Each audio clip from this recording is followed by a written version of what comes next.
Okay, thank you. Good evening, everyone. Welcome to our Meet the Candidates night tonight. My name is Dennis Lava. I'm the Gage-Chili representative to the Monroe to Orleans BOCES Board. I'll be your moderator this evening. This year, the annual Gage-Chili Central School District budget vote and school board election will be held on Tuesday, May 17th from 6 a.m. to 8 p.m. at the Gage-Chili High School Fieldhouse, 1 Spartan Way. This year, 6 candidates are running for 3 seats. Our candidates in ballot order are Michael Bailey, who could not be here tonight, Frank Moscato, Lynn Knopf, Dr. Christine Brown Richards, Robert Lee, and Sherry Stuhiller. Serving as a member of the Board of Education is an honor and a responsibility. This community entrusts its school board with very important duties. Board members must provide for the education of the community's children. They must see that the property and the finances of the district are properly managed, and they must ensure that many laws governing education are followed. The community elects their school board members. They are officials who serve without pay and give hundreds of hours to their duties.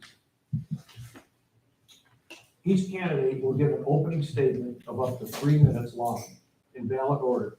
So Mr. Moscato will start first. After that, I will ask questions that each candidate will take a turn to answer first. Answers should not exceed 3 minutes, and our district clerk, Amanda Brown, will be doing the timekeeping, so you guys will see it. When there are 30 seconds remaining, the candidate's allotted time, a 30-second notification will be shown to the candidate. When time is up, a second notification will be shown. After the question and answer portion of the presentation, candidates will be able to make a closing statement if not more than 3 minutes. Those summations will be made in reverse order from opening statements. It is now time for the opening statements. Right? Thank you. Good evening, everybody. I'm Frank Moscato. I've been a resident of Gage for over 44 years. My wife and I have 3 children, all graduated from Gage-Chili High School. One of the things in my personal view is about giving back to the community. I've tried to be as involved as I can. Actually, I've been involved with the district since 1992 when I was on enrollment audit committee. Since that time, I've been on the board for this is my 19th year. I've also been involved in the Gage-Chili Chamber of Commerce, the Gage Historical Society, as well as volunteering for other things such as Honor Flight and Future Business Leaders of America. So it's been a great honor to serve the district, and I hope to continue. Thank you. Hello, my name is Lynn Knopf. I'm a graduate of Gage-Chili High School and a 19-year resident of the district. My husband and I have 3 sons. My twins graduated last year, and our youngest is a junior at the high school. I have a very diverse background as I grew up in the city of Rochester, the youngest of 12 children. So I attended city schools from kindergarten through 11th grade until I moved to Gage-Chili my senior year. Being the youngest of 12 children, my father was a custodian. So as you could imagine, raising 12 children, we lived a very humble life. So I'm familiar with very diverse backgrounds, economic situations, and the best part of that is I formed relationships with so many different people, and I maintain that friend base today. So I attended MCC after that for liberal arts with a concentration on elementary education, and later attended RIT NTID for the sign language interpretation program, with also a concentration on elementary education. I was a substitute teacher at the Rochester School for the Deaf, where again, I learned about a very different culture. As a business manager for a local child care facility, I completed infant through school age program, required program through OCFS, and created menus in accordance with OCFS and the New York State Department of Health Child and Adult Care Food Program, CACFP, and implemented and assisted in writing the curriculum. I currently work as a telecommunications manager where I have been trained in both state and local government contracts with funding in both USAC and E-rates. I am also a small business owner, a health coach, and the president of our Gates Child Lacrosse Booster Club. Above all of this, and first, I'm a mom. I'm the house in the neighborhood where all the kids gather and know they have a safe place to land. I'm passionate, caring, love our youth, and want to make a positive change for the Gates Child School District. Dr. Richards? Good evening. I am Christine Brown Richards, a 16-plus year resident of Gates Child, proud mother of 2 graduates here in Gates Child. And the reason we moved to Gates was actually because of the school system in the district. So currently I am a board member, and I think that serving on the board for Gates Child has been a ridiculous honor. It's allowed me to look at the integral parts of the system, look at where we need to have change, where can we provide change and do what's best for our students first, then our families, and then our community. We have to do this work together. So I'm an educator by trade, spent years as a counselor, and now as an administrator, so education is in my blood. I understand that it takes hard work and dedication to do this high-paying job as a school board member. But again, you have to do it for the love of the community. I love Gates, born and raised here in Rochester City School District graduate as well, going away from school and decided, you know what, home is the place to be. So if I'm allowed to continue to work on the school board, I'm going to continue to do the work that's going to serve our students first, then our families and our community, because as a partnership, we can do this work together. Thank you. Thank you. Mr. Lee? My name's Robert Lee. I thought I would let my wife introduce me with her words. And she wrote on Facebook a few days ago, why vote for Robert Lee? Let me give you a very brief summary of my story about him. Rob is an amazing man. That's why I married him. But most spouses would say the same about theirs. Rob is an amazing dad, a single dad. Even though we're newly married, we're not a traditional family yet. We still live in separate housing. He is still in the role of a single dad 24/7, around the clock. The IEPs, the CSEs, house maintenance, breadwinning, medical appointments, mental health appointments, teacher calls, principal calls, newly homeschooling 2 of his 4 children, plus teaching 2 to drive, sort of. One's mine now and just licensed. His 5th kid, his stepson. One is working to get her permit, letters of intent, annual assessments, quarterly reports, IHIPs, choosing the curriculum, teaching, working from home, and so much more. Did I mention one of his kids basically showed up on their doorstep? One of his kids brought her home because she needed a place to stay. Rob got legal custody of her. That's Rob. He's got an incredible intellectual strength, internal strength, and a will to stop at nothing to get the job done. He gets it done. He will be the first in line of defense of his kids when they're in danger. Anyone's kids are in danger. He is gruff, and he's not afraid to let his military background as an Army Ranger be at the forefront. At the same time, he's funny. He lets the dad jokes roll. He doesn't stand for bullying or abuse of power, and he will call those people to task. He dearly loves his country and staunchly supports our military and education of the future of the nation. The kids are the future, and I support education. This is Rob Lee. As if all this weren't enough, I'm a permanent medical condition that limits my physical abilities. In other words, my wife is disabled. Rob fiercely jumped right in to learn how to support my health needs so that I can continue healing. He's got my back no matter what my dreams and goals are. He's committed to supporting me and achieving them. And yes, he's still got time to serve you because that's who he is and that's what he does. Thank you. Ms. Stuhl? Hi, my name is actually Cherie Stuhler. I have lived in Gates for 18 years. I actually went to elementary school here at Walt Disney, so I returned back to the community. I worked as a school paraprofessional for BOCES 2 for the past 17 years. I am a relative resource foster parent, currently raising my 7th child in that role, and have a previous background in adolescent addiction counseling. I believe it is vital to have staff on the school board who actually works inside the schools and can speak up for parents and children, especially during these unprecedented times. Working every day as support staff in schools, I see how crucial it is to be able to quickly problem solve students' needs in order for them to be able to focus on the basic fundamentals of education, such as reading, writing, math, and science. My experience has shown me that oftentimes support to students can be as simple as providing them a snack so they can focus on math, or as complicated as providing direct hand-over-hand guidance.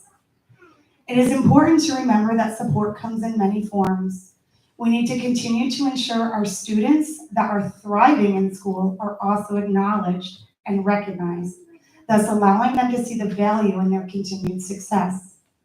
This is why I believe you should vote for me, Cherie Stuhler, on May 17th. Thank you. It is now time for a question and answer portion of the evening. A reminder, that answers should not exceed 3 minutes.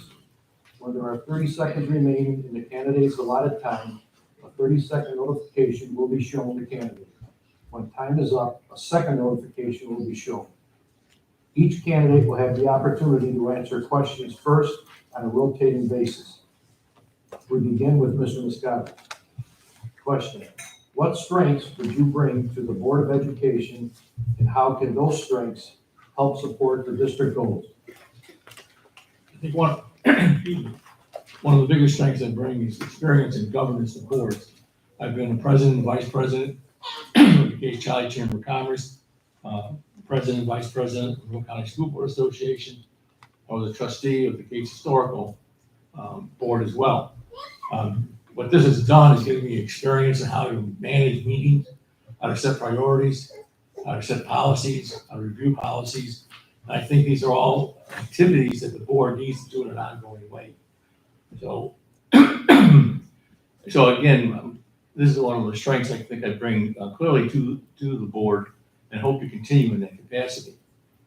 Besides that, I also was a teacher for 32 years, so I do have experience in the classroom.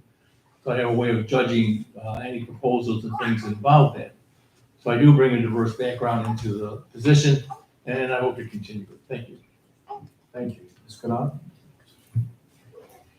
I think probably one of my greatest strengths is my ability to think outside the box, problem solve, lean on the expertise of others, and work with them to get the job done. I am proactive, not reactive. For example, Rochester, New York has the largest deaf community per capita in the United States, yet we don't offer sign language programs here at the schools. So as a Borough student in the interpreter program at NTID, I was able to make some long-lasting connections and could possibly partner with the deaf community to bring that in as a resource. So also, I would love to expand programs for children to get them not every student that we have wants to go off to college. We have students who are going to leave here and go straight into a job, but they have no idea how to finance their money, or they don't know about balancing a checkbook. So I really feel like something that we would bring to the school board would be financial literacy. That's so important. So definitely thinking outside the box. I know I don't know everything, but I know that there are some great people on the board that have specific qualifications that I would lean on for that, and they can lean on me to be the go-getter. Thank you. Dr. Richards? So a few of the strengths that I would continue to bring to the board, would be the advocacy for those in need. We know that our needs of our students and families vary. And that just doesn't mean housing, that doesn't just mean food, that doesn't just mean education, that could be anything. So first the advocacy, then as well as the relationship building and maintaining connection throughout the community.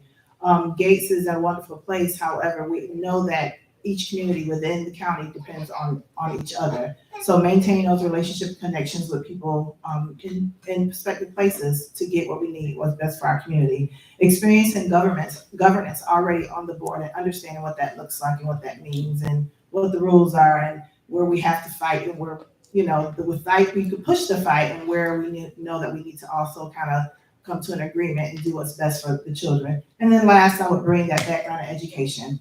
I'm a school counselor by trade, administration, curriculum and instruction, and making sure that, again, our students in Gates are getting what they need. Thank you. Mr. Lee? I've served as a board member for summer camp the last 5 years. After spending time at the camp the first year, I found that there were a lot of great qualities about the camp. However, the camp needed a better use of scheduling of the time. So at my first board meeting, when discussing the game plan for upcoming year, I brought up the fact that we could make a better schedule for the use of time for the kids.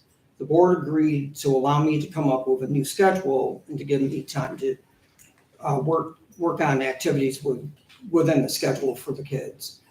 Getting feedback from the director and co-director, so the three of us actually put this together. I came up with the schedule, gave it to the co-director. They made some tweaks, sent it back to me. I made some more tweaks. Then we finally went to the board. And because of the way we did it, we were able to split up time, the class time, into hour blocks as opposed to two 1 hour blocks, which was a great benefit to the kids because they're not going to sit for 2 hours. Let's be honest. I don't sit 2 hours. So that was one of the things we did. We added an hour free time in the morning, an hour free time in the afternoon for swimming and other activities. We were able to add more time to snack time and dinner time and lunchtime. Once the schedule was completed, we submitted it, as I had already said, to the board for their approval. And as a result, the kids enjoyed the camp so much more just from the time they were able, the timing that we gave them. I've served on other boards, I've coached, I've taught, I teach my 2 homeschool students. And I've got a daughter in school, I work with her on her homework as well. I have an understanding that the kids are the future. If we don't teach them, we're going to lose. And that's what I would bring to a lot of what I would bring to the board. The competitive, my work ethic, making sure we get the job done for the kids. Thank you. Ms. Stuhler? In my previous careers, I worked as I stated earlier, an advocate in inpatient adolescent rehab. And in that position, I had to collaborate with a team and work to solve solutions and come up with real world scenarios of how these children could become successful when released out of inpatient facility. So I have experience working on multiple committees. I'm also currently the vice president of my union, so I represent my union. I have sat on our negotiating teams prior to becoming the vice president of the union, and I'm currently negotiating a contract now. I bring an ability to see things from others' perspectives and work together to find a common ground to help promote a truly inclusive environment where everyone feels supported and safe. I've also previously worked with the National Center for Missing and Exploited Children and had a great privilege of helping to get the Bavona Center up and running when they began here in the community. I'm actively involved in the town with various communities and other members in the area. Thank you.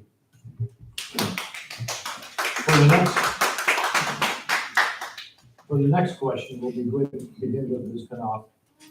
What do you see as the biggest challenges the district will face within the next 3 years? How will you try to help the district navigate these challenges?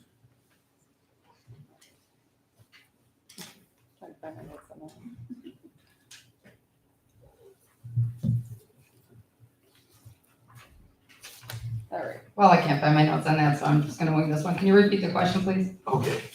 What do you see as the biggest challenges the district will face within the next 3 years? How will you try to help the district navigate these challenges?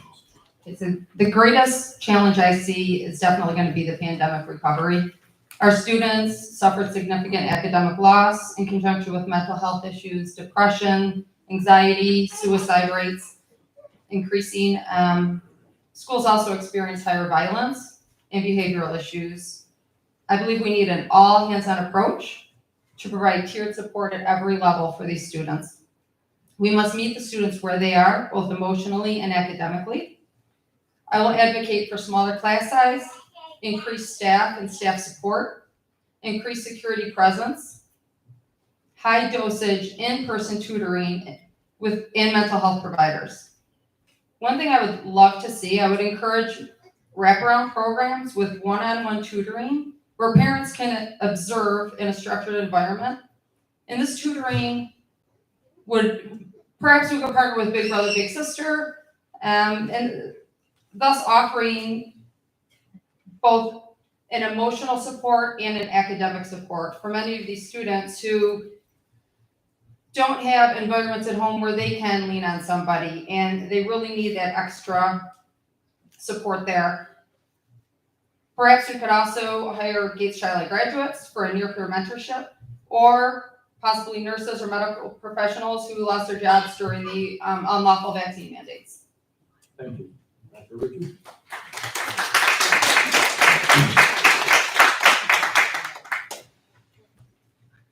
So the next 3 years is really not that far away.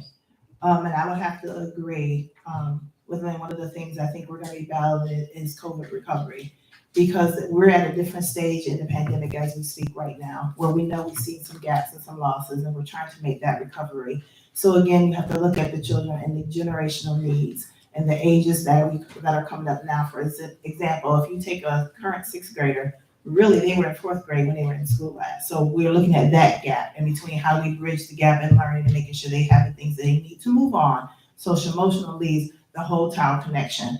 So COVID recovery, then moving right on into that whole child connection, mental health, social emotional learning, making sure that we have people in place. And it's not that we won't be able to do it, but we need to prepare for it now. Because those students that we see now that are in the sixth grade, and as they get older and moving on into the high school years, make sure that they have what they're gonna need at that level. So we have to not only deal with what we have in front of us, we have to plan for the future and what they're gonna need coming forward.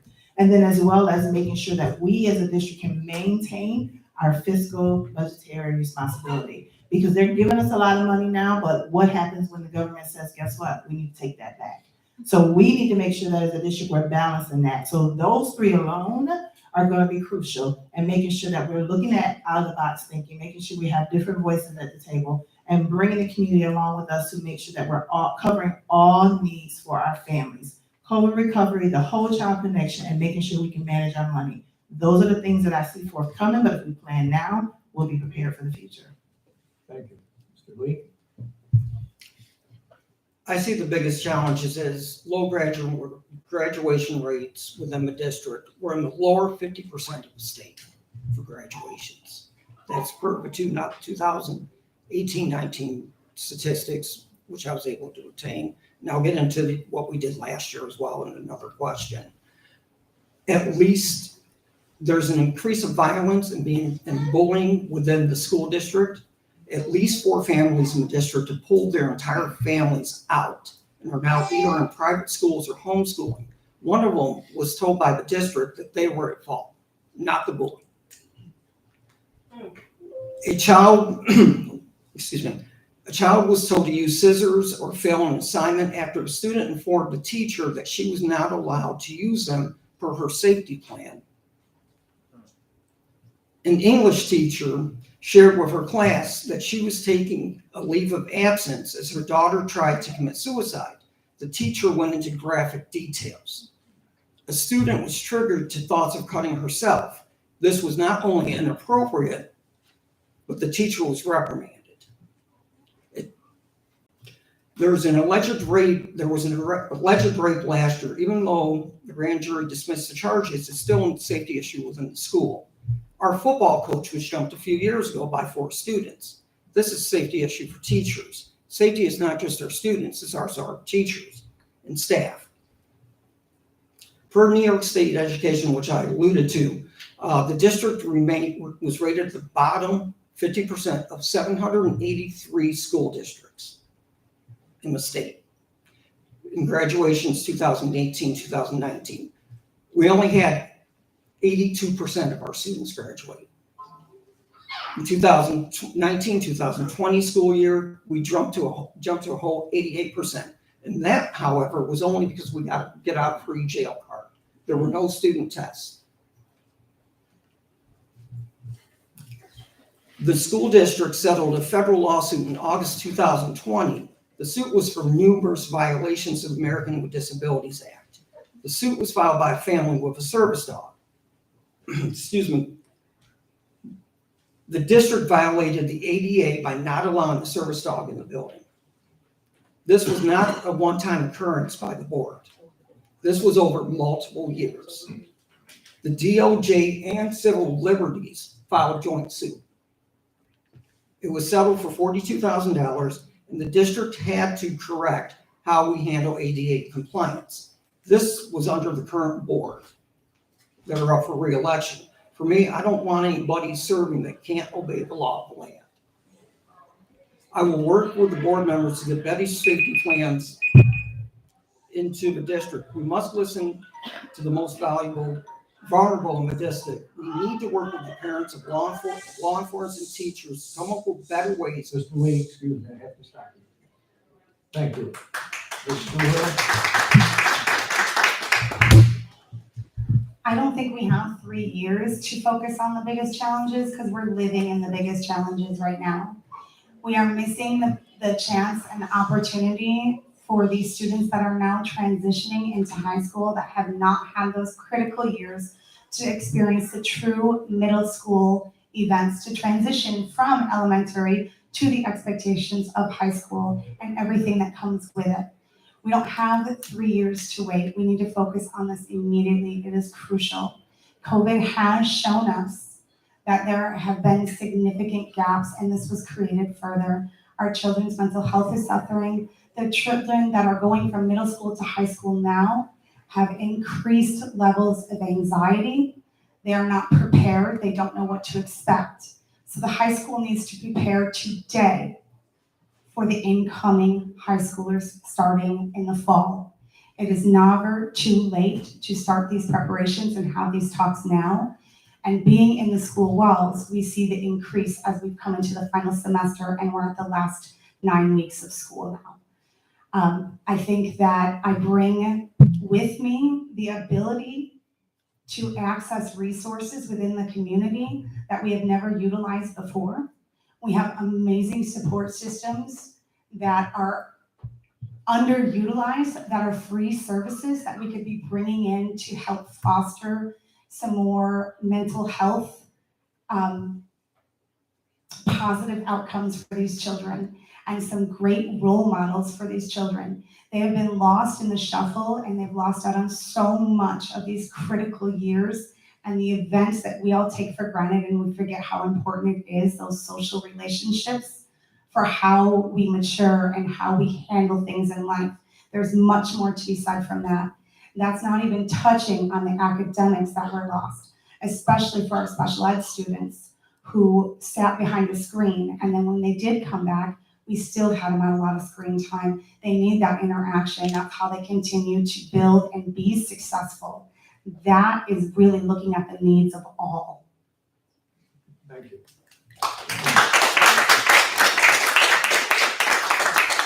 Mr. Moscato? Thank you. Clearly, the lost education opportunity over the last 2.5 years is a major issue. We have been given extra money. We have psychologists, social workers, and counselors in each of the elementary schools. We need to beef up our counseling services in the middle school and in high school. The students need to feel that it's a safe environment they can go to and ask for help. We have the financial resources given to us, but we do know they're not forever. So we need to plan a little bit ahead as to how we're going to maintain these as we get into the second and third and fourth year of the programs. So clearly, we have some financial assistance we can use. We need to provide, I think, some support for parents as much as for students. Our staff, I think, has done an excellent job. We're trying to help out, but again, the staff only can do so much. We need to have the parents helping us out with their students, letting us know when their students need some extra help. So I think the areas of academic are pretty solid, but clearly the mental health services, we need to keep a handle on those. Thank you. Thank you. For the next question, we'll begin with Dr. Richards. School boards need to be able to work together. Can you give an example of a situation where you were part of a group or committee and tell how you helped that group of people work together to solve the problem?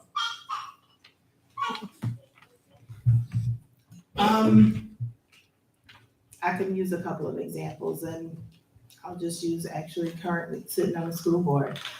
When you have members of all different walks of life that you want various community members, you want various backgrounds. That doesn't mean you're gonna always agree. However, as long as you work together to come to what is the best solution for the students, that's what the teamwork is about. Now, that doesn't mean you're gonna always agree, and it doesn't mean you're gonna always get your way. And what it does mean, though, is you need to know the information, you need to have all the facts. Doesn't mean you're gonna like it. However, again, you study what is going to be best, you look at the laws of governance, and then we have those questions. You have those conversations. It doesn't mean you make a decision right then, and you may bring it back to the table. So there's a lot when it comes to working together as a team. Sometimes with information you have, sometimes with information you don't, but you probe and you do what you think is best. Outside of the school board, working with just different teams in schools, again, you have to be very mindful that your opinion may not always be the right opinion, and may not always be what is best for that particular situation, but to be able to have the opportunity to voice that, to make sure that your fellow teammates or colleagues on whatever that committee is, or that board, or that group, and make sure that you understand and listen to understand and not just listen to be heard. Those are a couple of key examples of different ways that I've worked on boards and with committees. And I think if you bring that to the table and your focus is always what's best for kids, then you can get the job done. Thank you. Mr. Lee? I've served on numerous boards throughout my life. Most recently is I serve on the church board where we attend church, and we have monthly men's meetings. And at one point, I was a youth leader of the congregation, and we were looking at the budget, and we were looking at how to expand the youth group, the money for the youth group. We were looking at hiring a full-time youth minister. So there were 4 of us that were tasked with interviewing the potential men that were going to be serving in the role from different universities. We invited each of them in, they did a sermon, and then we took them to lunch and interviewed them as to what their beliefs were, what they felt, how they would teach. When we finally came up with the man that we wanted to hire, we went back to the board, and we discussed what we're going to pay him. We had to really work and fight to get the money for this preacher. It took a lot of talking to the other men within the board to get their buy-in. Once we finally got him hired in with a reasonable amount, the way that we worked it out was he's also a teacher. He teaches in the city school district now in PE. So he's able to supplement some of his income with his teaching income. But we pay his housing for him. That was the compromise that we came up with. And that was working with very diverse men to come up with a way to get this man in. And it's really benefited our kids from the standpoint that they have someone they can go talk to that's more their age than a 53-year-old man or a 40-year-old man, father. And they really relate to him. He does all kinds of activities with them. I was in the military. I had to be able to get along with other people. There was no other way about it. Being a ranger, you worked with people that you didn't like, and you did the job. And that's the bottom line. Can I do the job?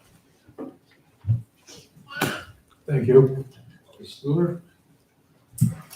I agree that the best teams are the ones who have varying opinions, ideas, and experiences. This allows for the greatest vision and solutions to be provided if people are willing to hear each other and find that common ground. My years spent in special education, addiction therapy, and my participation in various committees and organizations allows me to see the value in all voices. While I recognize finding common ground is not always easy, working through our differences is how I have many times been able to create a successful team environment. Thank you. Mr. Moscato?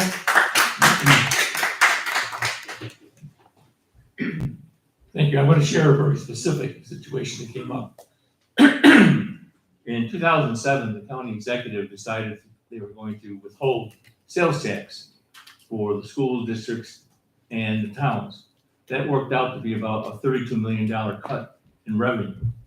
When this happened, we had to get together a very diverse group of individuals, school board members, town representatives, business officials, superintendents, to come up with a plan, how to attack this issue. We ended up meeting several times just to decide, one, were we going to do anything, and two, how to start. We ended up hiring a lawyer out of Syracuse to avoid any conflict with Monroe County and its officials, and we were able to successfully challenge this county executive's ruling. Their feeling was, well, we didn't need the money. Fortunately, a few years later, the state took away money. So we certainly did need the money. So this was a very, very diverse group of individuals who were very nervous about losing all this funding. So we were successful. It took a long time. It took a lot of patience to try to get everybody on the same page, because some people wanted to, just go right after publicly and everything else and berate the person. That didn't seem to be the best approach. When we won, the court ruled that the county owed us over $30 million. And the decision had to be made is, how do we collect it? Now, the court allowed us to collect it any way we wanted to. We could just simply say to this county Monroe, okay, we want all the money next year. That would not have been a good look for the whole county as well as for the residents. So we worked out a multiple year repayment plan, which meant school districts and town boards had to adjust their budgets to accommodate for the loss of revenue. But it was a very, very successful outcome. But it started out with a lot of emotion, a lot of diverse opinions, and we were able to come together and take some of the emotion out of it and get it done. Thank you. Thank you. Mr. Knopf? All right. Being the youngest of 12 children, I feel like I've been on a board my entire life. So you learn really quick that you have to work together with very different personalities, but if you do it in constructive ways, you'll have a great outcome with wonderful memories. So both professional and volunteer capacities, I've had to collaborate. Collaboration has been fundamental. I have sat on over 15 sports committees, including, as I mentioned, the Boys Lacrosse Booster Club here at Gates Chi-Li. Committee members, coaches, parent liaisons work together to coordinate budgets, schedules, large and small scale fundraisers, including hockey tournaments that hosted teams across the US and Canada. It wasn't easy work coordinating hotels, game brackets, schedules, raffles, and 25 parents who all think their child's going to the NHL. So with the Lacrosse Booster Club, we faced, some of you may remember the Sticky Lips fundraiser at homecoming a few years ago. We faced a lot of obstacles, but we worked together. We utilized each other's strengths and weaknesses, and we got the job done. It was very successful. So no matter what the committee, the common thread has to be respect. You determine a goal, set the expectations, utilize the individual strengths, value opposing opinions, because that's how you learn, right? As a school board, it's our job to lead by example. We represent a very diverse community with different views, life experiences, and belief systems. It's imperative that we have a diverse board to represent all of these and give a voice to every parent, every family, and lead by example. Thank you. For the next question, we'll begin with Mr. Lee. What does the Gates Chi-Li Central School District do well? What are areas do you believe need or needs the most improvement? The Gates Child Life special education teachers try to work with the families to ensure the IEPs are being followed. They advocate for their students in the program, and these teachers are relentless in the love of these students. I know firsthand. I've got a child that's got an IEP, and I could tell you that Mr. Dunleavy at the middle school, we pulled her out because she was being bullied. He called every day she was out of the school, not just to find out how she was doing.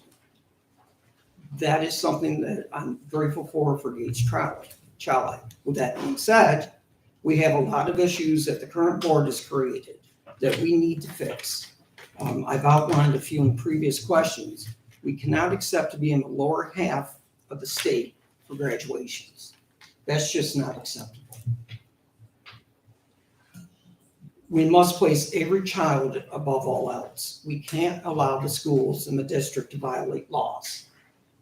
Going back to the ADA case, we just can't allow it. That child missed her education because of what the board decided to do. We need to follow court orders, even if we don't agree with them.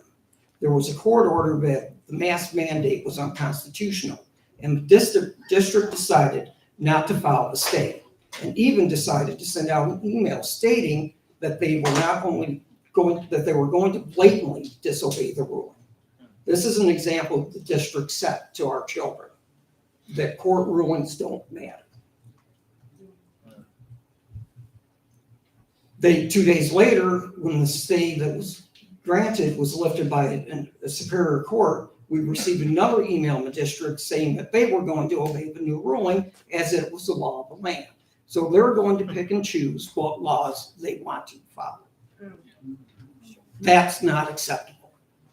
We can't have people on the board who have an agenda.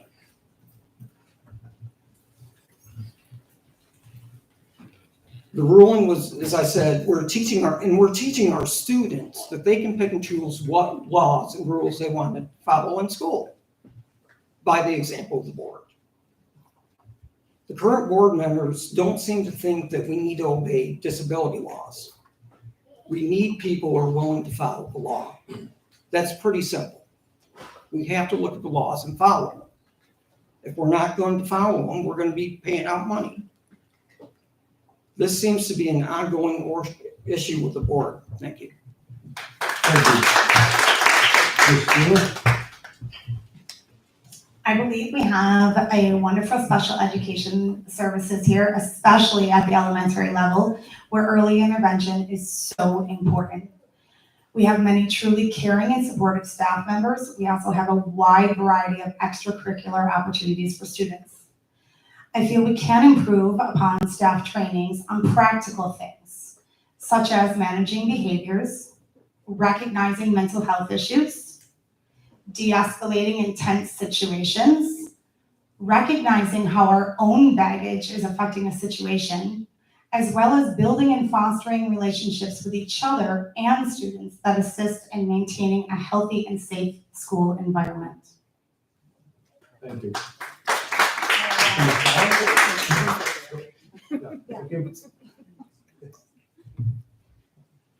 Thank you. We have class sizes at the elementary level that are well under 20, which I think is something we definitely want to strive to continue with.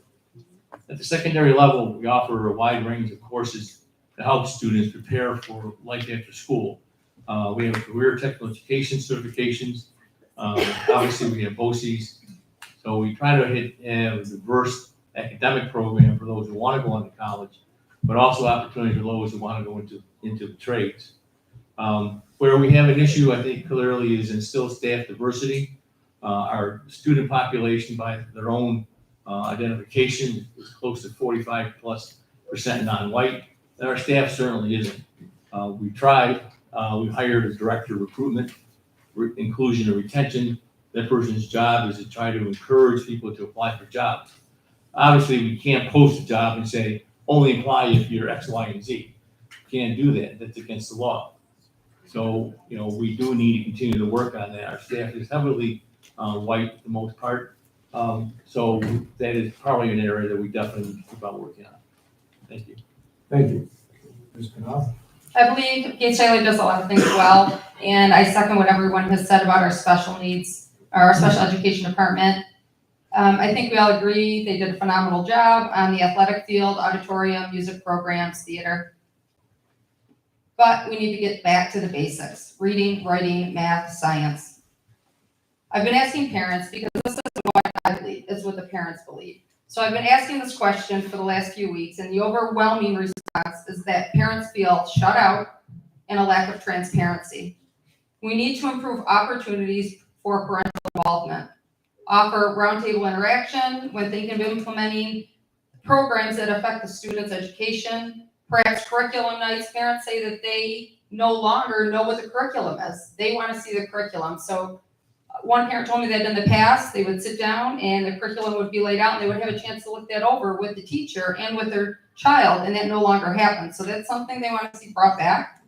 When asking children, the overwhelming response was safety concerns and better food. So I would say hire more teachers, support staff and safety. Students report violence and fighting is out of control, and that the bathrooms are often closed for safety concerns. When open, the children tell me that there are groups of children that are vaping and that they don't feel comfortable using the bathroom. Some students call their parents to come home to use the bathroom because they don't feel safe in the schools, and that is unacceptable.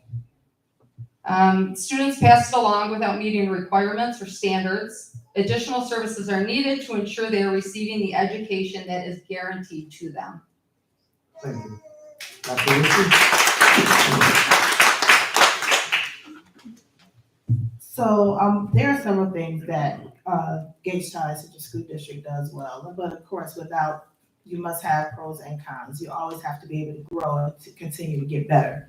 So one of the things is, again, I will echo everything with the Committee on Special Education and Special Education Department. They are phenomenal. There was work that had to have been done there years ago, and they've kind of done that corrective work. They were cited for disproportionality when it came to students of color being classified as special ed, and they've put in the work to correct that. So that is something that they've gotten better at, and they continue to now be forward thinking and proactive when it comes to all of our students and their special education needs. Despite what some may think, the academics in Gates Child have ranked very high. When we talk to our students, we have those who come back to tell us what we need to work on from the voice of the graduates, the voice of the students. One of the things that they are grateful for is the choice when it comes to not just AP, but actually dual credit. Because again, if you know AP, absolutely, the New York State is huge. However, dual credit will take you wherever, out of state, in state, because now you've knocked maybe some years off of your education and cost because you've been able to get that college credit here at Gates Child. So also along with that, tackling the issue of diversity and inclusion. We've done some work, but we still have much more to do. We have much more to go. We've actually adopted a more imperative, doing what's right just because it's right. Making sure that because our district is so diverse that we continue to put people who look like our students in front of them. Everyone can learn from someone, if they don't have to look like them to learn from them.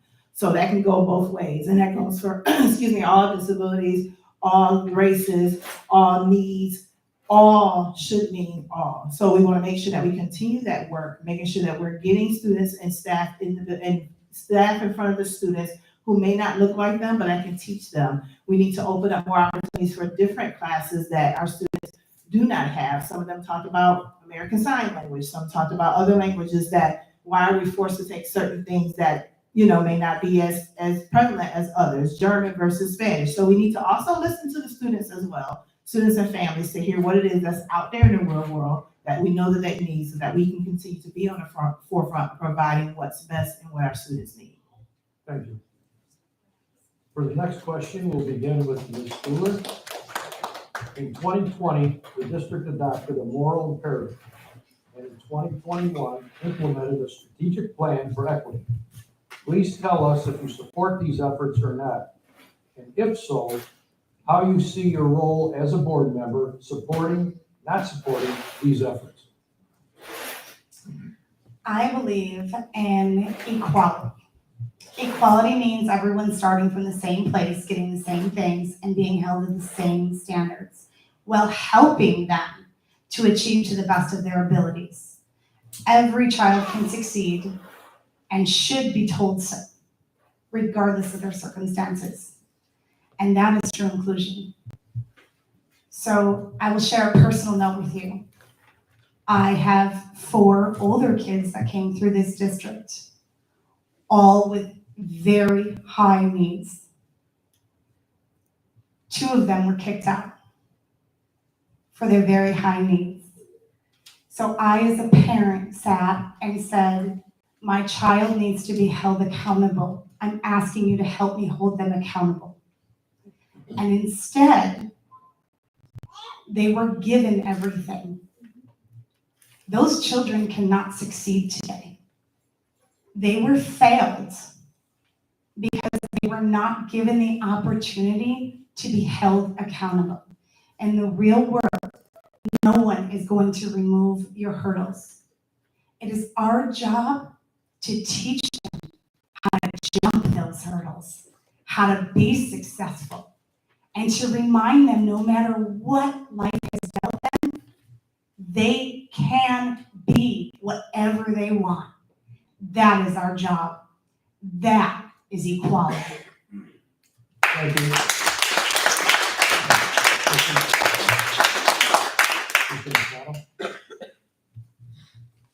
Thank you.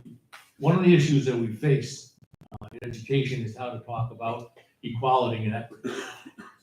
Equality sometimes is a negative. If we try to treat everybody the same, those who have special needs get left behind. Equity is an attempt to give students, parents, staff, the help that they need. Our moral imperative also talks about the issue of racism. Whether we like to admit it or not, racism is with us. Unfortunately, it's hard to eradicate it, but we have to do so every place we find it. So our moral imperative also discusses that issue. We have a responsibility as adults to teach our kids how to be accepting to those of different backgrounds, whether it be racial or religious. So what we can do as a school board is provide the resources to the staff to help the parents and the students, basically the students, attack these issues. Give them a place to go where they can talk to somebody about the concerns when it comes to equity. So I think it's an important step. We have a long way to go, unfortunately, so all we can do is just keep at it and not get discouraged by some of the problems we're facing. Thank you. Thank you. Mr. Knopf? If you don't know what the moral imperative is, I highly encourage you to go to the district's website and look it up. As a board member, I am prepared to be open-minded, to listen and learn, but I will also insist that the values and opinions of all families are represented in this initiative. That is diversity. Families must be represented. I have heard from many members of the community, and I will say that they believe the moral imperative appears divisive and solely focused on an oppressive narrative or concept, which can further perpetuate the skin color division narrative. I hedge around using the term racial division because a wise woman told me the word to her, racism, is racist in itself. We are all of the human race, period. So the strategic plan is a direct opposition of equality. I believe we jumped the gun and adopted a concept that does not represent the beliefs, that does not represent all beliefs. I think we can do better.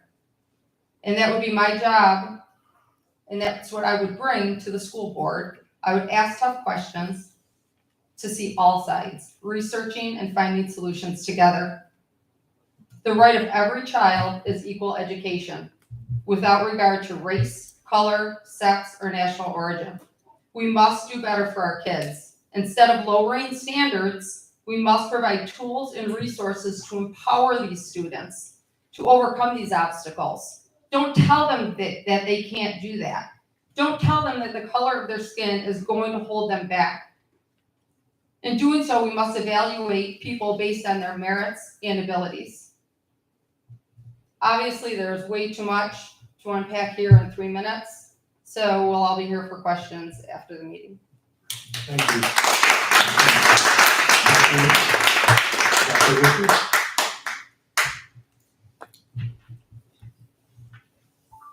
The district's moral imperative was huge. Because Gates Child was one of the first, if not the first district to adopt a moral imperative, to stand up and say, we know we haven't done things right. We know we haven't treated people right, and we need to fix it. The strategic plan for equity was huge because, again, we are now saying, guess what? It's time to stop playing the games. Let's remove the barriers from all students, because guess what? Even if it's not a student of color, you are giving a barrier to a non-student of color because you are robbing them of the opportunity to learn from someone of a diverse background.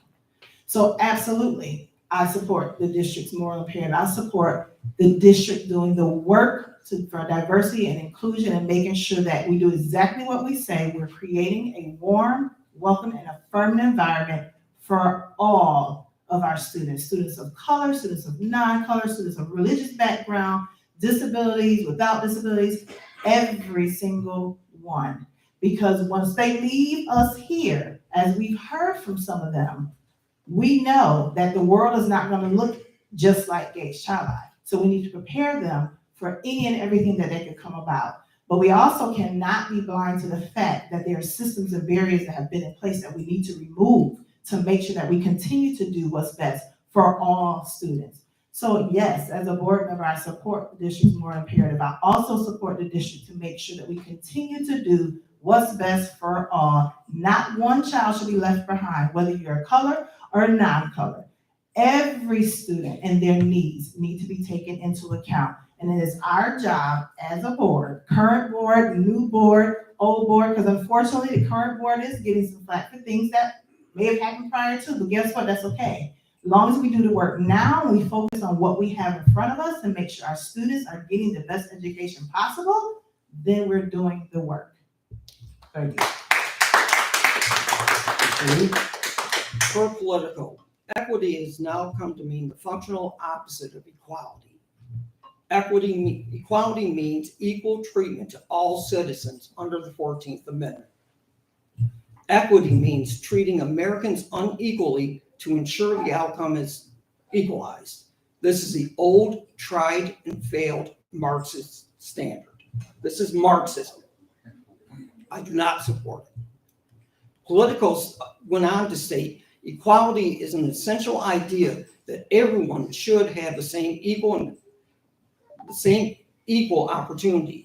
When it comes to race, this is the American ideal guaranteed to all Americans in our Constitution. Equity, however, doesn't mean everyone gets an equal and fair place to do their best at the starting line. Equity is at its being used today means adjusting race itself so that everyone is guaranteed to end up at the same place at the end of the race, regardless of effort. I showed my African-American adopted daughter the video that's on the Gates website. I advise you to look at it. What this is saying to my adopted daughter is that she needs special help to just keep up with my 3 white children. Come on. That's what it's saying. That's right. She cried when she saw this, and she asked, what's wrong with these people? And my daughter, I cried because of it. The district used how to be anti-racist for the plan of equity that's found on the district website by a known socialist racist, Ibram X. Kendi. And he quotes, some white colonizers adopt black children, then they civilize them, these savages, children, in the superior ways of white people, while using them as props in their lifelong pictures of denial, while cutting the biological parents of these children out of the picture of humanity. I've certainly been inspired by my critical race theory and other critical race theorists. I just can't imagine a pathway to be an anti-racist that does not engage in critical race theory. This man believes that if a white or a multiracial family has a black child or adopts one, that the white person in that family is a racist. This is what the district used for the equity. I do not support it. An 8th grade student was told by the Gates Child School District that God does not exist in the classroom. And the teacher went on to tell the student that the student was bisexual. This has no place in our Excuse me, schools. Mr. Lee, your time is up.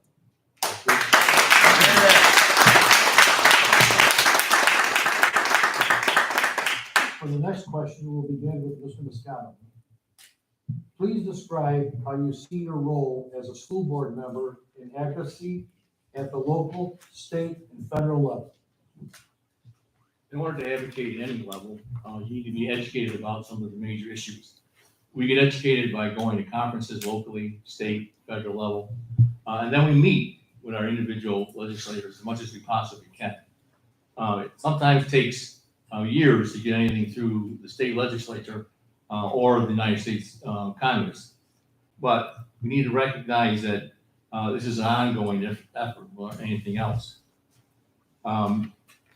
We don't basically lobby our legislators. We try to do as much education as we can. So we have meetings scheduled this spring, we have meetings in the fall, and so that's basically where we get our chance to talk to them directly.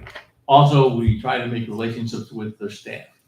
If you know anything about politics, quite often the staff members are the ones that are really running things for some of these congressmen and even state representatives.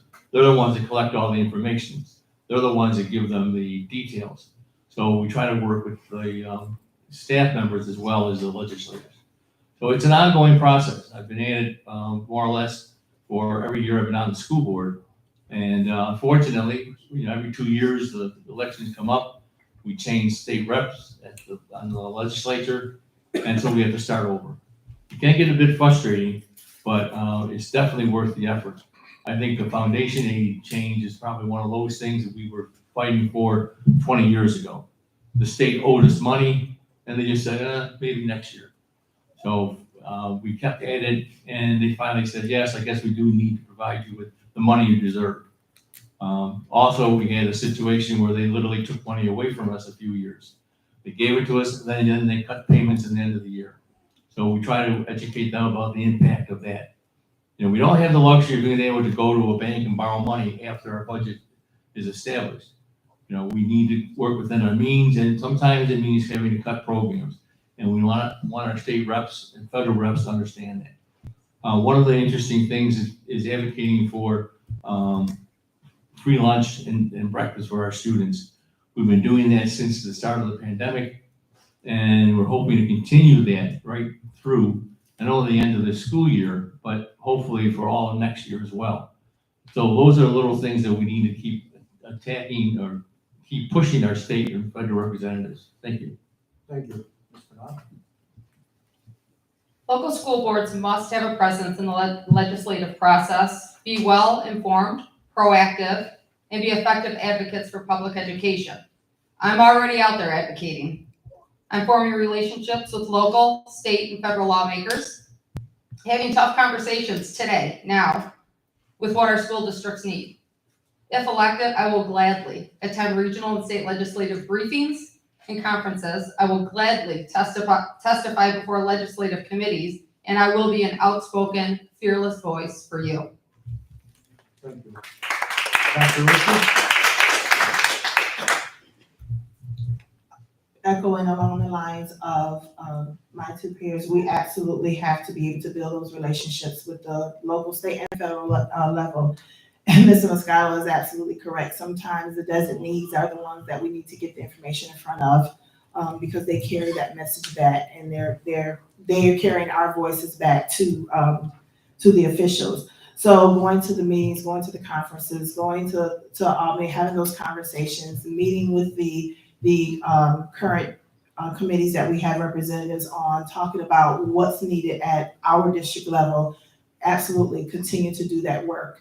I feel that we have to absolutely meet with these people on a more frequent basis. We set meetings up for 2 or 3 times a year. We had conversations about doing a little bit more of that, because I don't know if they understand and really get the gist of what is needed to run a school district. So we are always inviting them to the table to come and sit with us, have the conversations, ask the questions, look at our district inside and out. So that way, when we come to you and we're asking, it's not just us asking and you're just getting a pamphlet or a packet of information that was prepared for you, but that you sat at the table with us and you've had those discussions. So I will continue to do that, continue to be an advocate at all 3 of those levels, and making sure that we're advocating for what our district needs. Thank you. Mr. Lee? As everyone else has said, I believe that we have to have contacts and have relationships with the state, local, and federal levels. But I do see my role as an advocate more at the local level, because that's where we are. We're at the local level. We're here to educate our kids. And I will fight with all my being that our kids receive the best possible education to get from under 50% for graduation rate. That's what we need to be advocating for, getting our kids the best possible education. We need to be where Brighton and Pittsford are. They're the 2 top-ranked state school districts in the state. We can get there. Gates, when I bought my house 20 years ago, had a really good reputation as a school district. It's gone downhill, unfortunately. My oldest son graduated from Gates. He's now off to post-secondary school. He struggles from the education he received here. We need to get to the number. Really, I would like to see this district. When I had my meeting with the superintendent, I told him, I want to see us get to Fairfax County. They are the #1 school district in the county, in the country, and they've been that for the past 15 years because of the education, what they put into it. We need to do the same.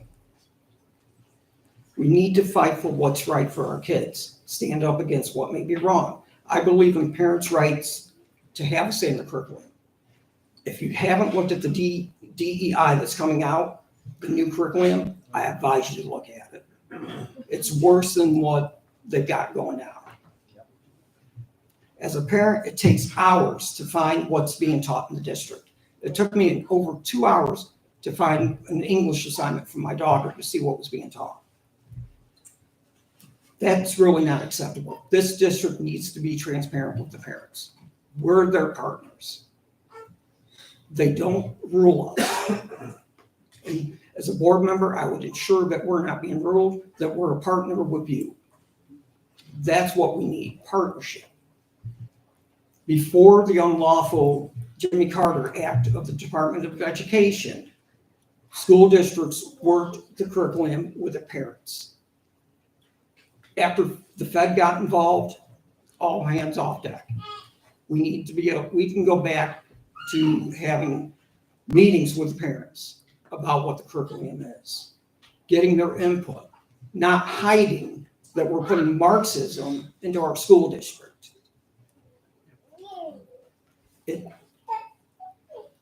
And that's what we really need to look for, and that's what I advocate for. I would advocate for the district to adhere to the American Disabilities Act.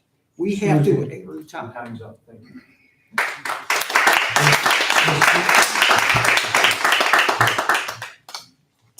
I am actively involved in advocacy in the community, and as you've heard, I have been for years. I believe it is important to build relationships within the community, as well as with our political, both active politicians and candidates coming in potentially, because relationship building is the key to a successful partnership. Working for BOCES also provides me with firsthand experience of the successes and failures of policies in real time, while also allowing me to foster stronger relationships among staff and board members. My active participation in advocacy, coupled with joining the school board, allows me the opportunity to advocate for our school district and provide opportunities to our families that otherwise we may not know about. It also allows us to utilize resources that are here locally within our community that many of us living here are not even aware exist. There are many pastor groups and youth organizations that are willing to come in and help support our students.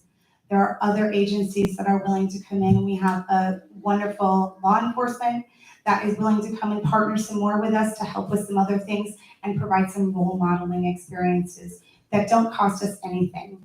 So going from that local all the way up to that federal level, where yes, we need the state and the federal funding, however, we can get free resources right here within our community. And I believe that that is where we start looking, and then we continue to build from there. Thank you. For the next question, we'll begin with Ms. Knopf. Do you support this year's budget? Why or why not? I think Gates Chi has done a great job with the budget, providing support for our special education students through BOCES, including the new elementary initiative for gifted and talented students. I love that we involve the community in the process through the Budget Ambassadors Workshop. And if you aren't familiar with that, I was not familiar with it, I encourage you to participate next year. As for opposition, I don't believe this is the right time to purchase the electric buses. There are too many unanswered questions at this point. I realize we are receiving state grant as a portion of the expense. However, it's a one-time grant.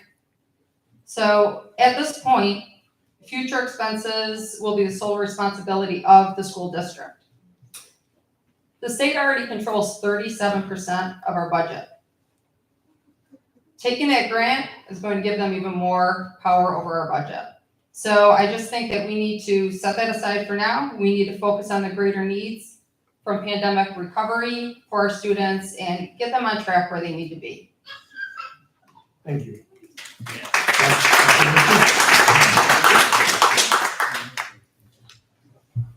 The finance department of Gates Chi has done very well, definitely within the last few years, last couple of years, providing more transparency and making things even easier to understand when it comes to explaining the budget to our community. So definitely kudos to the team for that. I support this budget right now because it is a well-balanced budget, looking at the avenues that are providing additional monies and support for our students and for technology, making sure that they have what they need, being back in the building, as well as being able to take that technology home for extended learning, planning for now, as well as planning for the future. Because again, we can't only not just plan for now, we have to be able to do both. You have to be able to balance and planning for what's in front of us, as well as the infrastructure moving forward. So there absolutely are, no budget is perfect. So there are always avenues where we can continue to grow and continue to get better. And I think what we have to do is, unfortunately, there's a balance between what the state's giving us, when they're giving it, when they're not, what the date looks like, and sitting on edge, having that experience and knowing that sometimes you're really just waiting for them to say, okay, here's your money, or this is what you're gonna get when you're not. So I do think that our finance department, again, has done a great job in doing that and balancing that. And hopefully we can continue to get better, especially with involving the community with the budget ambassadors. So hopefully that we can continue to grow this district. Thank you. Mr. Lee? As everyone else has said, the district finance committee did an awesome job on the budget. My answer to this is a mixed answer. I would be voting no to the budget because there are parts I agree with, and then there are certainly parts I disagree with. Proposition 2, I've researched the electric bus situation. The district received funds from the state for the purchase. There's no one's arguing about that, but it's not for the upkeep. Right now, according to the San Diego School District, their buses do not make a whole route before a recharge is needed, and it's less than 100 miles. I've gotten this off the websites from Thomas, one of the manufacturers. Most new conventional school buses hitting the market today have a range of around 100 miles, give or take, depending on 1, the manufacturer, 2, the driver behavior, and 3, the operating conditions. San Diego is a warm weather area, 70 degrees year-round at the minimum. They can't get 100 miles. What do we think we're going to get when it's cold weather? It's a waste of money. Okay, and I don't bite my tongue, and I'm very blunt, as you guys can tell. The electric battery cost, if it's not covered under warranty, will be $50,000 to replace one battery. If it's not covered under warranty. We also have to take into account, we need to train the drivers and the mechanics on how to, one, drive it, two, repair it. That's not in the budget. I really think that electric's gonna be the way of the future. New York State's already said by 2035, we're gonna be electric. Doesn't matter that our infrastructure can't handle it. RG&E said they can't handle it. Every electric company in the state said we can't handle it, but the state's gonna force them to do something. Proposition 1, we do not need new taxes. I don't believe that the district is spending the money properly. They need to rethink how they spend it. They've also received an additional $45 million in additional funds that's not in the budget. Where's that money going? I do support propositions 3 and 4. I really think that we need to protect the district from lawsuits, because obviously we have them, because we don't obey laws. So we need to have the funds to be able to cover the costs. Yeah. Thank you. I believe that Gates Chiley has always done a great job of staying within our budget and providing a quality education. In these trying times of high inflation and ever-changing demands placed upon us by the state, I know we are faced with a real challenge. Given the intricacies of the budget and not having the intimate knowledge of what the current board members have, it would be counterintuitive of me to make such a public judgment at this time. So I will reserve my opinion for my private thoughts, because I do not have the knowledge to sit up here and be able to offer an opinion to the public on that. Thank you. Thank you. Mr. Gonzalez? Thank you. I do support the 2023 budget. It maintains our programs, maintains our class size, maintains our staff, all the way down from the top to the bottom. We had the opportunity to get a grant, which is not from the state education department, a grant that was not from the state legislature, to help us with the issue of electric buses. Until we get them and run them through their paces, we're really not going to know how well they're going to perform.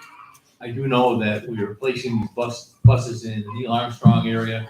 That's part of the grant. So the route is going to be well under the 70-mile one way. The issue is still going to be charging them over the day.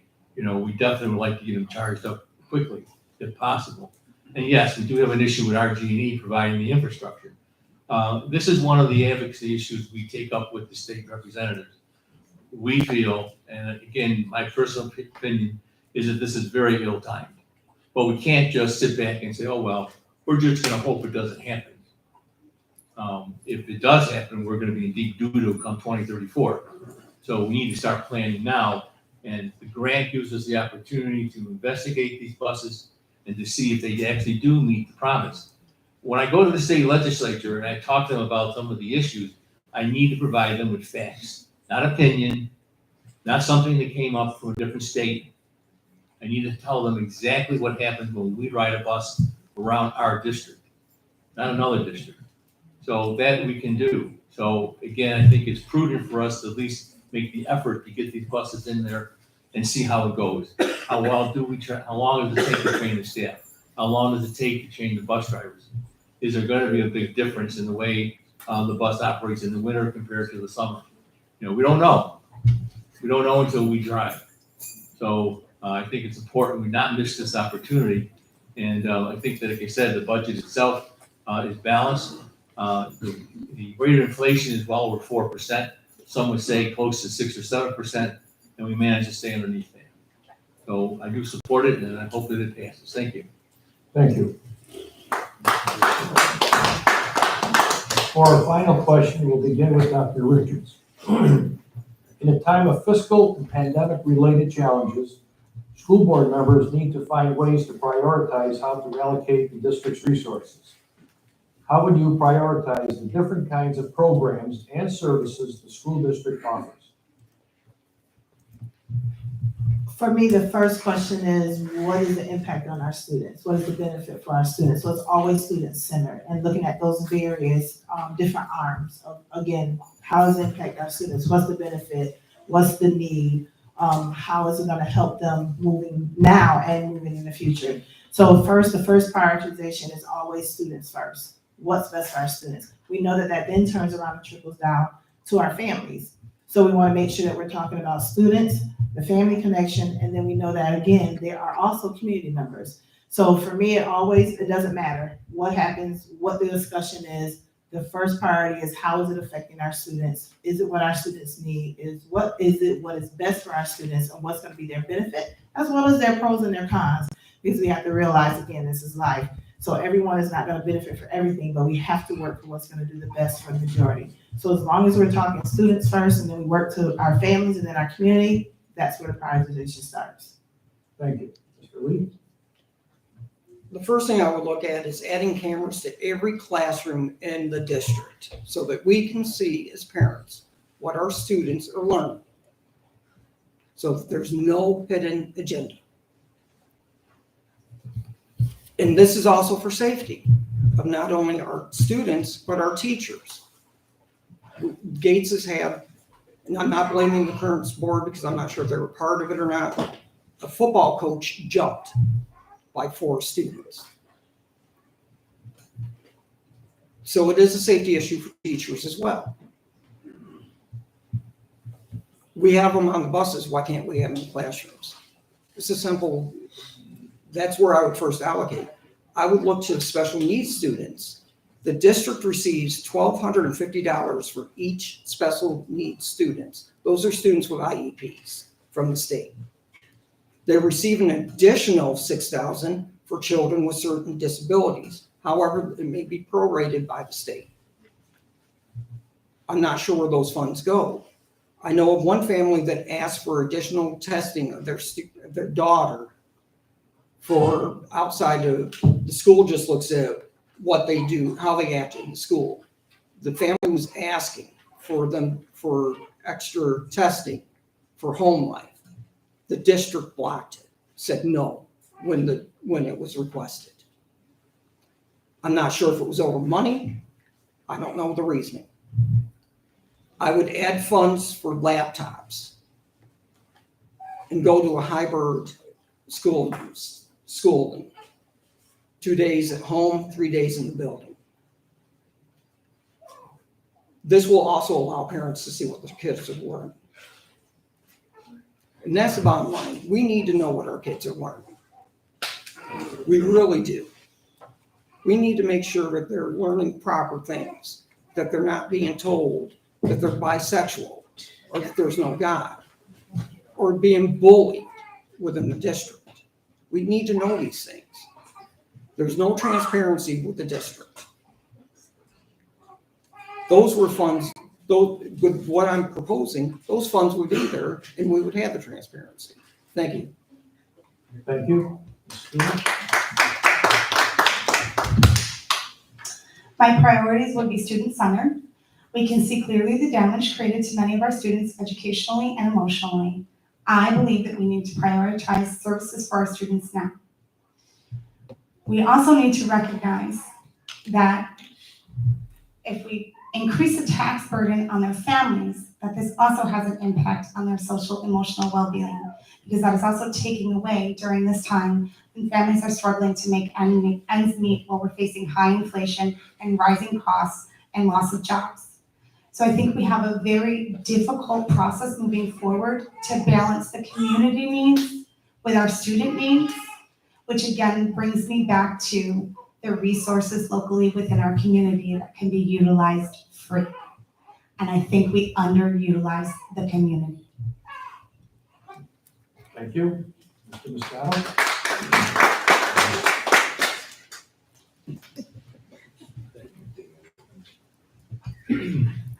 When it comes to priorities, things have changed greatly over the last, I would say, 10, even 20 years. Right now, I think one of our biggest and initial priorities has to be to provide a safe and secure environment for our students, so they can come to school and feel that they can learn, not have to worry about outside influences more than anything else. So having a safe and secure building is going to be very, very important. Next, maintaining class sizes at the elementary level, the small level. That's going to take resources. I think it's well worth it as much as anything else.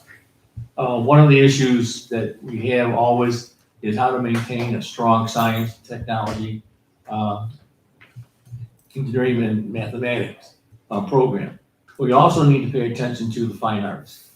This district has had a very strong record for the music program and the drama program, but we need to keep those.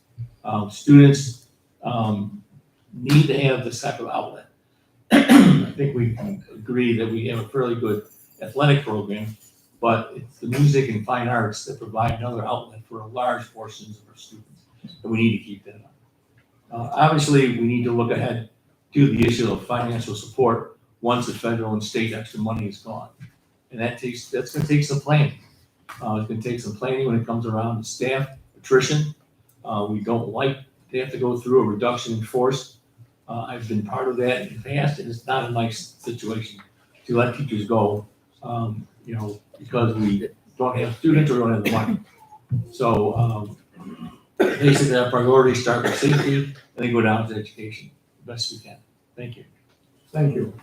Ms. Knapp? I can't think of anything more important to prioritize than the safety of our students. I agree with cameras in the classrooms. If you have nothing to hide, put them in. We must increase the mental health resources of our students who were so damaged through the pandemic. We need to implement additional resources to meet the students exactly where they are. Increase teachers and support staff, and increase the teacher salaries. Stop giving money to the higher ups, $40,000 increases, and pay the people who are in the classrooms with these kids all day long. Spend some money on one-on-one in-person tutors. These kids need that emotional support, they need that connection, and they need to look their teacher or their tutor in the eye and get that additional help. Offer wraparound programs. Create job opportunities and co-op programs for our students. Again, they're not all going to go out and go to college. We need to prepare them. My twins, they're doing great in college. They love it. My junior, he's not going to college. That's not his path. Every kid has a different path, and we need to meet them where they are. Develop forums and engage parents and the community. We parents are not engaged enough.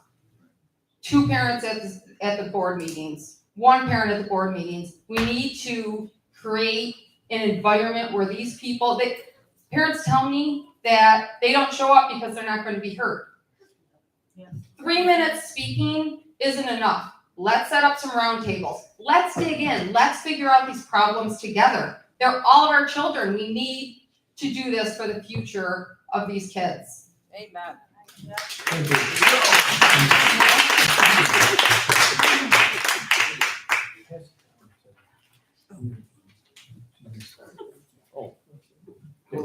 We've come to the end of the question and answer portion of the program. Each candidate will now be able to make a closing statement of not more than 3 minutes. Those summations will be made in reverse order from the opening of the statements. So Ms. Stuhler will give her closing statement first. Lucky for you guys, I like to keep it short and sweet. I'm running for school board because I care not only about the success of our students, but also of our school district.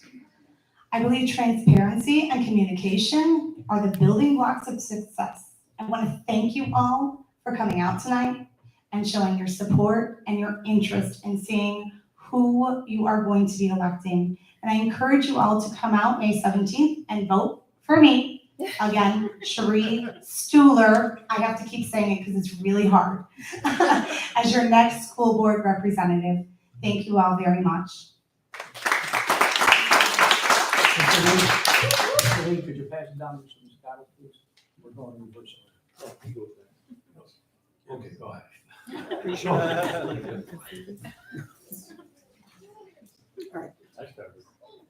A recent poll shows that 64% of Americans, a recent poll shows 64% of Americans reject what the district is trying to pass off as equity. 64%. Fairfax County, a liberal county, rejected it. Loudon County, a liberal county, rejected it. And it wasn't Republicans that rejected it, it was all families. This district may say that this isn't political, this is political. It's absolutely political, and it doesn't belong in the district at all. That's why I'm running. We can, and if I sound angry, I am. I'm angry when I saw that video. I'm angry when I looked at the DEI and what's coming down the pipeline, that the district's going to try to teach our students. It doesn't belong here. They want to teach it at home, great. I'm for parents' rights. There are things that we need to be teaching in the district. Everything else should be left to the parent. I'm absolutely unequivocally for the students wanting the best education they can get. That's why I'm running. I'm voting. I run for my kids. I've still got kids in the district. Every kid. The kids are our future. We can't teach them that one race is better than another. There's no way that that's going to work. It's just another way to split the country. Everybody is human, bottom line. There are no races. One, the human race. And that's what we need to be teaching our children. That's why I'm running. Because we need to teach them that everyone is the same, not different. That we don't need to place the goalposts farther in. My mom has a saying, you can put lipstick on a pig, it's still a pig. And that's what this is. That's why I'm running. I'm running because I love children. I've always loved children. I love my children. I took a perfect stranger into my home and adopted her because she had nowhere else to go. That's why I'm running. So that these kids can get their education. My 19-year-old graduated during COVID. The education he received the last 2 years, and I know it's not the board's fault, was awful, to say the least. Now he's struggling in his secondary school because of the education. And again, it's because of the lockdowns, it's because of what the state decided to do. That's why. Excuse me, Mr. Lee, your time's up. Thank you.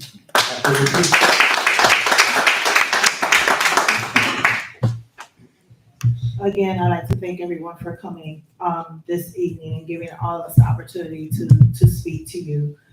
Student-centered, family-focused, community-minded. So absolutely, it's not a secret that myself and as well as my colleagues, we bring a wealth of experiences and knowledge to the table. What I say to you is vote for who you believe is going to do what's best for our students and our families and our communities.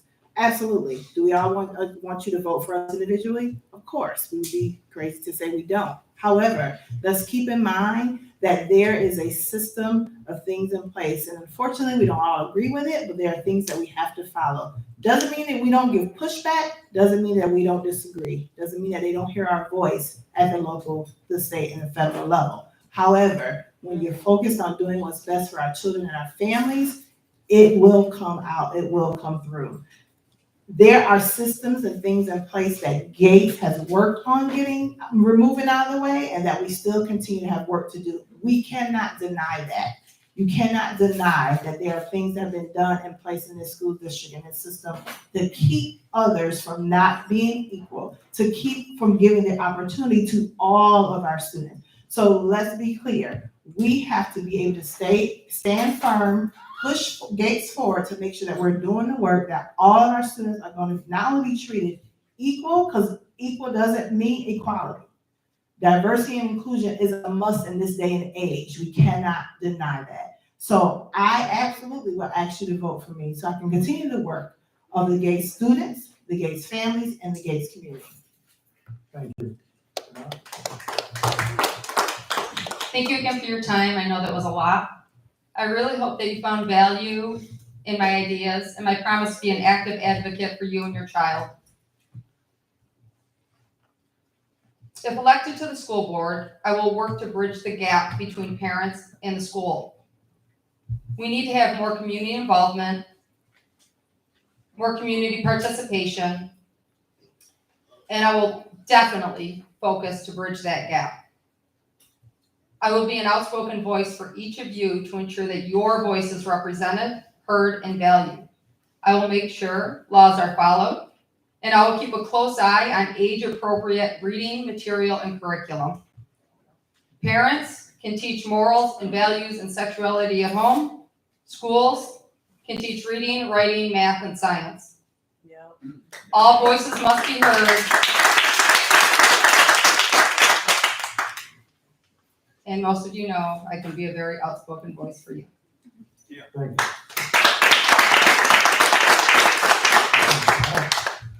One of the most difficult parts of being on the board of education is understanding your role and what you can and cannot do. It's not our job as a member of the Board of Education to micromanage the district. As much as we might like to, we can't. That's the superintendent's job. We hold the superintendent accountable if we feel there are things wrong. If we feel there are things that are not being done properly. We set policy, we set priorities for the budget, and we hold them accountable for it. So it is difficult sometimes, when we don't agree with something that may come down from the state education department or from the Commission of Education. And honestly, we're bound by those rulings as well. It's important to be able to separate innuendo from fact. Sometimes people will gather and pick on an issue and then take it out of context. So we have to be able to filter through all of that. That's where we rely on the staff and the superintendent to some extent, but obviously we want input from the parents about what they feel needs to be done. We have certain curriculum things that we have no choice about. Whether we like it or not, we teach them in the elementary school and we teach them in the high school. We are driven by the 3 through 8 exams to some extent in math and science, and then by the Regents program quite often in the high school program. So we don't have as much power as I think people would like. You can't do things in the classroom without engaging the unions. You can't do things with any of our bargaining units without engaging with their union representation, as much as we may like to, may want to. It's a job that is at times very frustrating. It's a job at times that takes a very thick skin. It's a job that at times takes a lot of patience. All those things are traits and things I've brought to the table in my 19 years. So I hope that you will consider that, and thank you again for coming. We really appreciate the time that y'all put into this. This is, probably the largest crowd I've seen at a Meet the Candidate night in years. I think it speaks well for the involvement that we can look forward to. So thank you very much. Okay, that's it for our presentation. A reminder that the budget vote and school board election is Tuesday, May 17th from 6 a.m. to 8 p.m. at the Gates Child High School Fieldhouse, 1 Spartan Way. For more information, go to gatechildhigh.org/vote. Thank you and have a great night. Is there a reason why the community can't ask questions? Exactly.